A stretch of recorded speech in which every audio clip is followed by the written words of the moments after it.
अच्छा, ऐसा धोखा हमारे साथ किया, भोगोगे तुम। ये जो निकलता है ना, भोगोगे, ये अकाट्य होता है। क्योंकि किसी का भी हृदय, मान लो किसी भी जीव जंतु को आप कष्ट दें और उसका हृदय आह भर जाए, तो वो आह वज्र की लीक है, तुम्हें भोगना पड़ेगा। वो आह किसी की ना लेना जिंदगी। कोई ऐसा कोई आह भर करके कह दिया तुम समर्थ हो, हम तो कुछ कर नहीं सकते, वो अंदर से दुखी, फिर तुम्हारी सामर्थ्य काम नहीं करेगी, मिट्टी में मिला देगी। ऐसा नहीं कि आप जो कर रहे हैं कोई देख नहीं रहा, कोई हिसाब किताब नहीं, जो कर रहे हैं अवश्य में भोक्तव्यम, बहुत सावधान।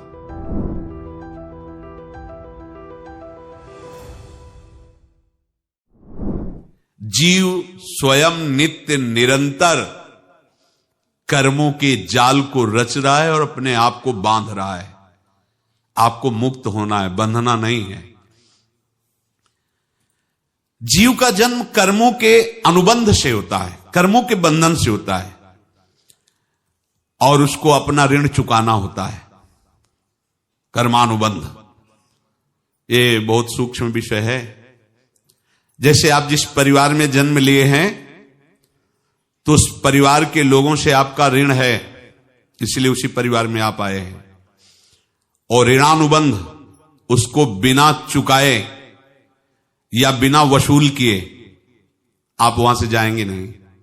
आपको लेना है तो वसूल करना है, और देना है तो चुकाना है। ये पूर्व के जन्मों से निश्चित किया गया है। जैसे किसी के यहां पुत्र हुआ, जन्म से ही पैसा खर्चा शुरू हुआ, जब बड़ा हुआ तो उद्दंडता के द्वारा मार पूरे परिवार को क्लेश पर क्लेश देता चला जा रहा है। ये तुम्हारे कर्म का फल है। या ऐसे शक्तिहीन बुद्धिहीन ऐसे पागल पूरे जीवन सेवा करो, तुमसे अपना हिसाब चुकाने के लिए वो आया है।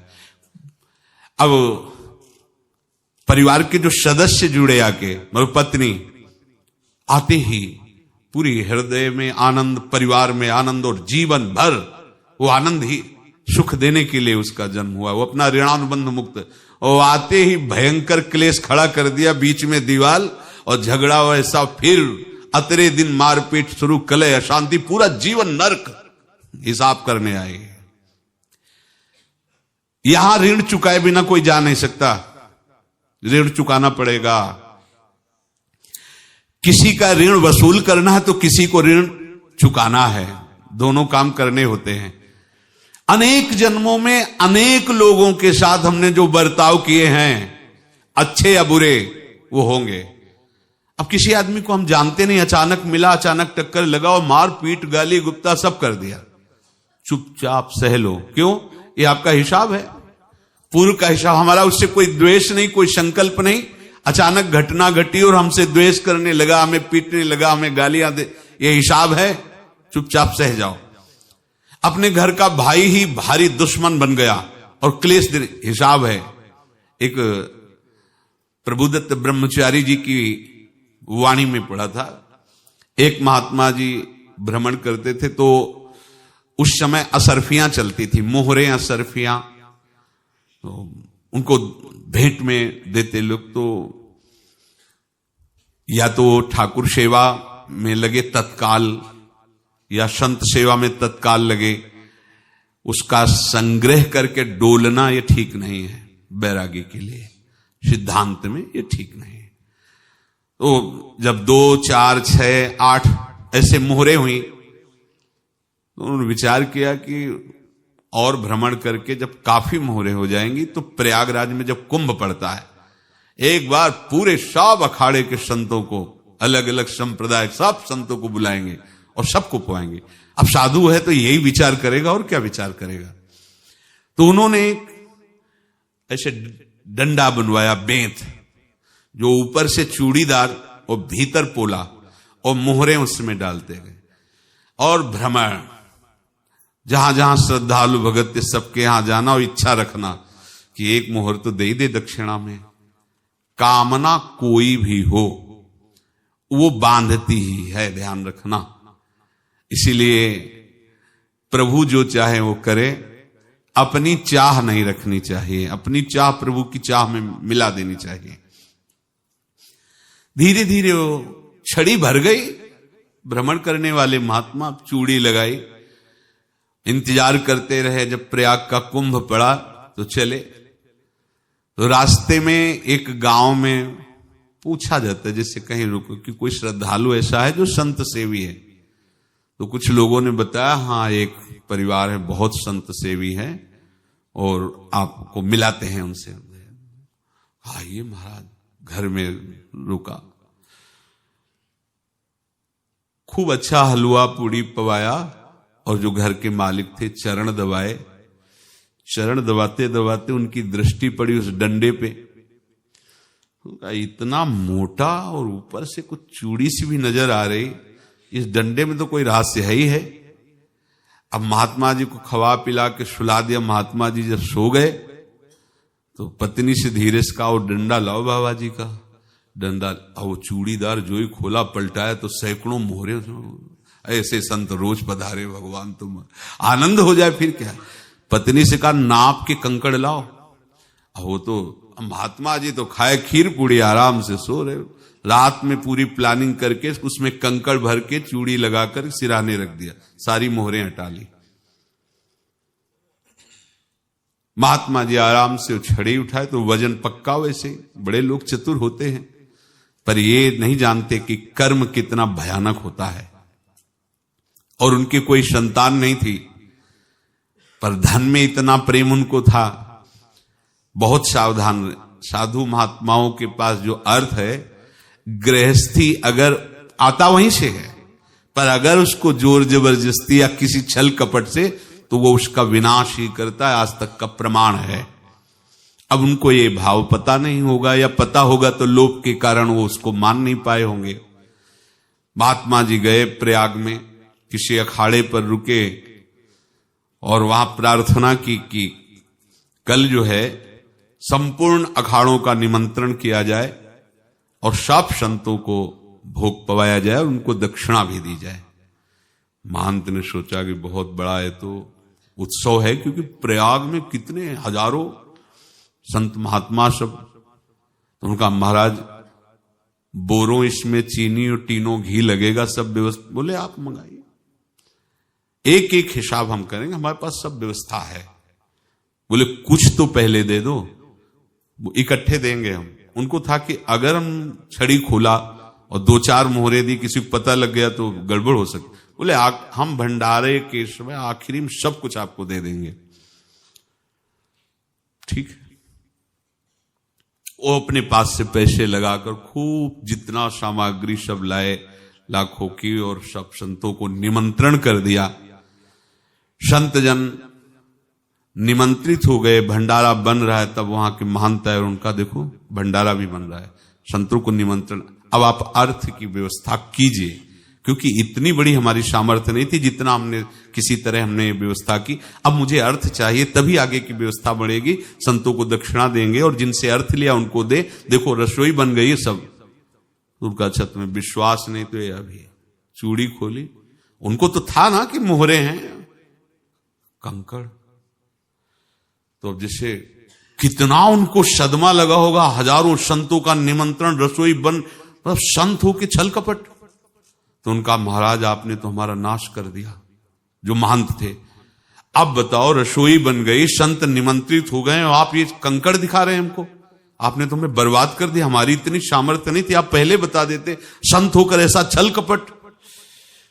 अब वो बोले तो क्या बोले, क्योंकि उनको पता था कि मोहरे हैं इसमें। अंदर से उनका चिंतन गया उसी सेठ के पास, अच्छा ऐसा धोखा हमारे साथ किया, भोगोगे तुम। ये जो निकलता है ना भोगोगे, ये अकाट्य होता है। क्योंकि किसी का भी हृदय, मान लो किसी भी जीव जंतु को आप कष्ट दें और उसका हृदय आह भर जाए, तो वो आह वज्र की लीक है, तुम्हें भोगना पड़ेगा। वो देखो भीष्म जी को भोगना पड़ रहा है ना। सांप को ऐसे धनुष की नोक से उठाया और बंबूल के कांटों के ऊपर फेंक दिया, कई दिन तक छेदा हुआ, वो आह भर करके मरा। तो आपको 6 महीने बाणों की सैया पर आह किसी की ना लेना जिंदगी में। कोई ऐसा कोई आह भर करके कह दिया तुम समर्थ हो, हम तो कुछ कर नहीं सकते, और अंदर से दुखी, फिर तुम्हारी सामर्थ्य काम नहीं करेगी, मिट्टी में मिला देगी। फिर ये तो संत थे और भगवत आराधना के लिए, संत आराधना के लिए ही ऐसा किए हुए थे। अब इनका कैसे मुंह दिखाएं, अब क्या करें। सुबह संत जन आएंगे, सबके बीच में हमारी कि देखो इन्होंने, अब क्या करें। गए और संगम में जाके छलांग लगाई, अपने प्राण त्याग दिए। अब उनके तो पास मोहरे थी और व्यापार बढ़ा, और 9-10 महीने बाद ही लड़का हुआ। अब तो उनको कि संत फलीभूत हो गया। देखो व्यापार चल रहा, लड़का नहीं होता था, लड़का भी हो गया, बड़ा आनंद छा रहा है। जब से वो प्रकट हुए और धन की वृद्धि शुरू हो गई, पढ़ाई लिखाई में उनके खर्चा हुआ सब, बस बीमारी शुरू हो गई उनके शरीर में, अब उसमें पैसा जाना शुरू हुआ। इतने आसक्त तो वो दोनों हो गए कि कुछ भी हो, व्यापार ठप, संपत्ति बेचना शुरू। तो उन्होंने कहा कि बेटा मैं क्या कर सकता हूं तुम्हारे लिए। बोले हमारी अंतिम इच्छा है प्रयाग चलो, और जितने प्रयाग में संत महात्मा सबको एक बार भंडारा करवाओ, हमारी इच्छा अंतिम है, क्योंकि अंतिम यही इच्छा थी। तो बोले अब ज्यादा संपत्ति तो नहीं रह गई, तो बोले घर बेच दो, मेरे लिए ही तो है, बेच दो। मुझे लगता मैं बचूंगा नहीं, पर मेरी अंतिम इच्छा पूर्ण कर दो। घर बेच दिया, जेवर बेच दी। वहां गए, जब संत सेवा की तो बोले मुझे संगम तक ले चलो।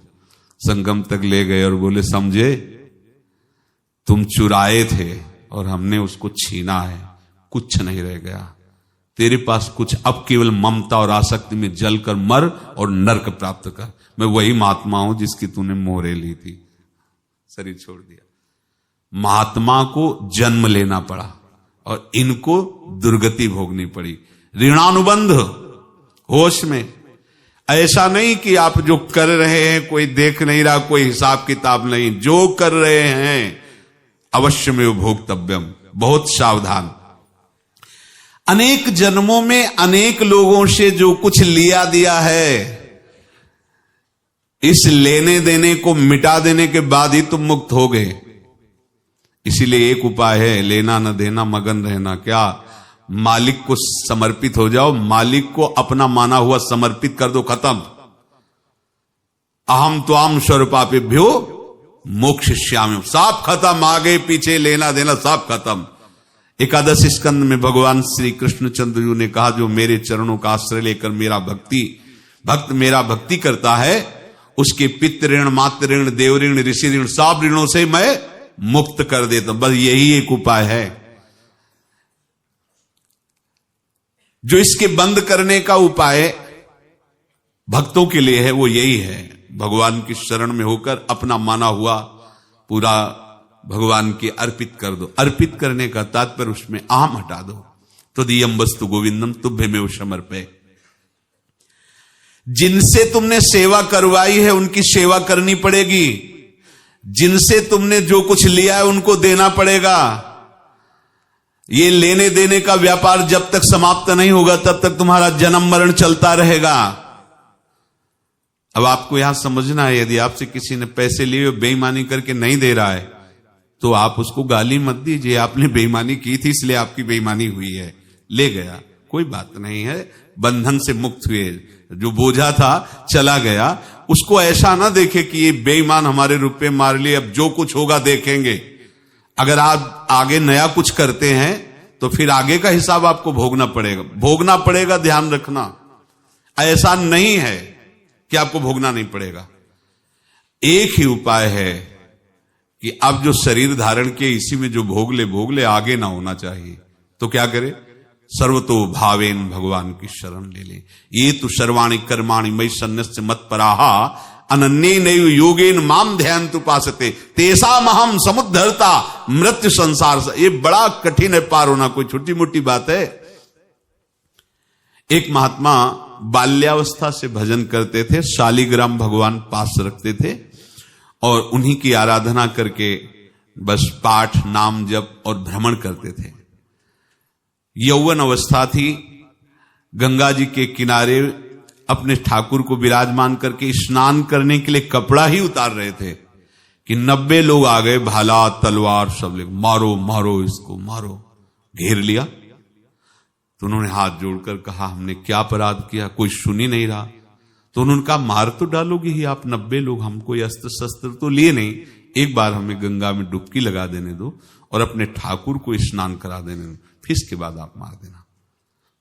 भगवत इच्छा से वो लोग रुक गए, स्नान किया और अंदर से प्रार्थना की, प्रभु ये क्या लीला है आपकी, आपके सिवा मेरा कोई है नहीं और ये मुझे मारना चाहते हैं।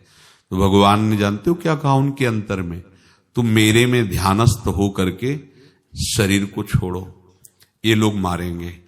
ये मेरे भजन का फल है कि तुम्हें 90 जन्म नहीं लेना पड़ेगा, एक ही जन्म में 90 मिलके, तुमने 90 हिंसा की थी पूर्व में, तो तुम्हें 90 बार जन्म लेना होता और एक एक करके मारते। ये मेरे भजन का प्रताप है कि एक बार में ही 90 का हिसाब हो जाएगा। तुम आंख मूंदो, मेरे ध्यान में मगन रहो, मेरे प्रताप से तुम्हें कोई चोट नहीं होगी और स्वाभाविक मूर्छावस्था में प्राण तुम्हारे छूट जाए। ऐसा ही हुआ, ऐसा हुआ। तो ये बात समझ लो कि ये जो कर्मानुबंध है, ऋणानुबंध है। आप देखो, अगर शाप महात्माओं ने दिया कि तुम्हारे वंश का इससे विनाश होगा, तो भगवान भी परम धाम जा रहे तो उसी कील से, बाण की नोक में जो मछली लील गई थी, छोटा कण, उसी से की नोक बनाई और उसी नोक को प्रहार किया। भगवान के श्री चरण में वही बाण की नोक लगी और भगवान ने स्वीकार किया ना। भगवान का बड़ा लीला विचित्र है। अगर छुप करके उधर रामावतार में बात, तो इधर ऐसे स्वीकार किया है भगवान ने। ऐसा कहीं नहीं दिखाया कि मैं भगवान हूं तो मैं अपने लिए, ऐसा नहीं दिखाया। नारद जी का हित किया पर नारद जी ने श्राप दिया तो भगवान ने स्वीकार किया। बंदरों ने ही सहायता की, जैसा बोले थे वैसा। ये लीला इस शरीर में भोगनी पड़ेगी। हाँ, ज्यादा को कम में भुगता देंगे, पर अब अगला शरीर ना मिले, इसके लिए सर्वतो भावेन भगवान के आश्रित हो जाए। जैसे आपने दुकान फैला रखी है तो उसमें दो काम होते हैं, लेना और देना।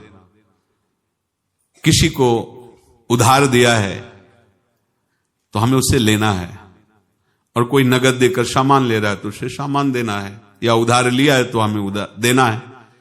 अब अगर दुकान बंद करनी है तो तुम्हें देने वालों पर जोर देना है, लेने वालों पर जोर नहीं।